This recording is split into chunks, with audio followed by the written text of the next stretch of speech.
Hello everyone and welcome to Games, Comics and Crafts. In this video, I'll be looking at Cyberpunk 2077 Psycho Squad Issue 2.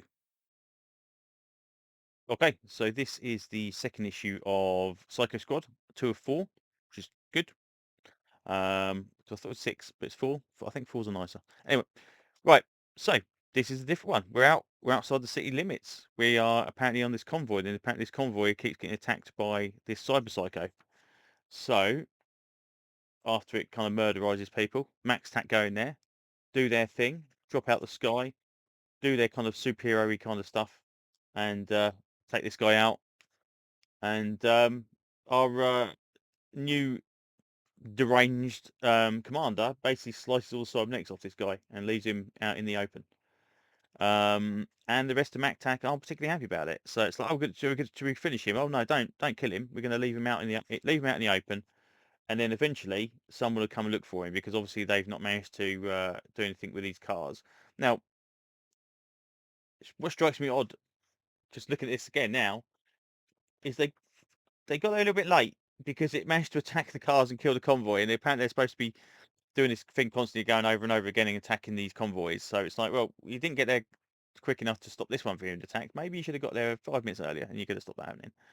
Anyway, so basically they're saying the bad guys are out there somewhere. What they tend to do is they get one of their own, they hype them up on cybernetics. So they go Cyber Psycho and basically just drop him into these battlefields and then kind of let him do it. And because they've killed this one, he hasn't returned, or at least been under control. They're probably going to come looking for him because there's like hundreds of thousands of dollars worth of cybernetics in this guy, and they're not going to want that to go unclaimed. Um, so one of the guys is kind of like getting a bit miffed about because she's basically saying, "Oh yeah, it's just a cyber psycho, just let him kind of die and all this kind of stuff." And one of the other guys goes, "Nope, definitely to get there. And he's a person. We need to go and give him some water and all this kind of stuff." So he goes out there to go and give him some water, but realizing that she says, "Right, if you go out there and give water, they're going to be in the mountains by now. You step out in the open, they're going to kill you." Um, and unfortunately, she is a little bit correct. So, and but this guy now has started coming around. Now, whether or not it's anything to do with the cybernetics being removed, I didn't think cyber psychosis worked that way. Maybe he's got some kind of drugs and stuff in his system as well to kind of make him go crazy. But I think the idea of just chopping chopping their arms off and then you come around is a bit weird.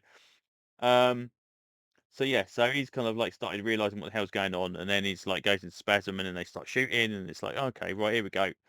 The guys are coming down, um, and bites into this guy's leg.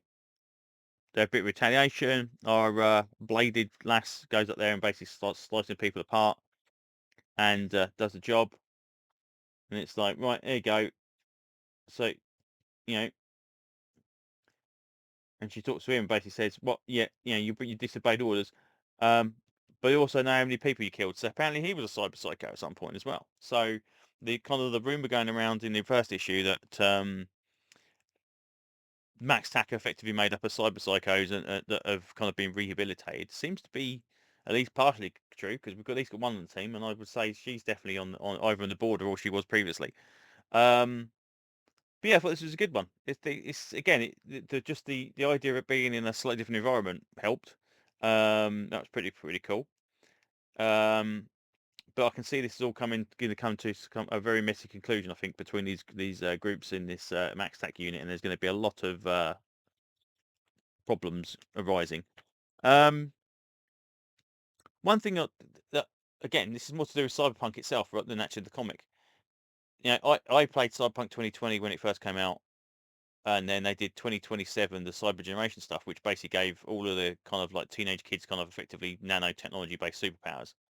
And then that's line died. That one decided they didn't want to carry on with that one. I think after, I don't know if they did any more books for it or not.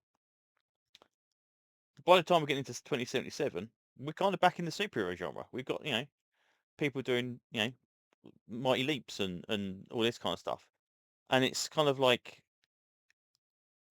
whether or not it's because cyberpunk is too nowadays I mean, everything in Cyberpunk is virtually kind of exists nowadays, so we have to kind of step it up a little bit and kind of go into, you know, this supreme technology stuff rather than just like, hey, you can go on the internet on your phone like we did in the original, 80 Cyberpunk, 90 Cyberpunk. So I don't know, but it's kind of like its own almost like subgenre of superhero stuff now, rather than being the kind of like the hard edge kind of almost like film noir kind of gritty, everyone betrays everybody kind of style. But it's more kind of very, very ground based, street based. We're kind of now in a kind of a very kind of, you know, superhero style, blades and jumping and regenerating and super speed and all this kind of stuff. I thought that was interesting. I just realised this when you saw this cover and thought this almost looks like a Dark Knight cover. This is it's not a Cyberpunk cover. But there you go.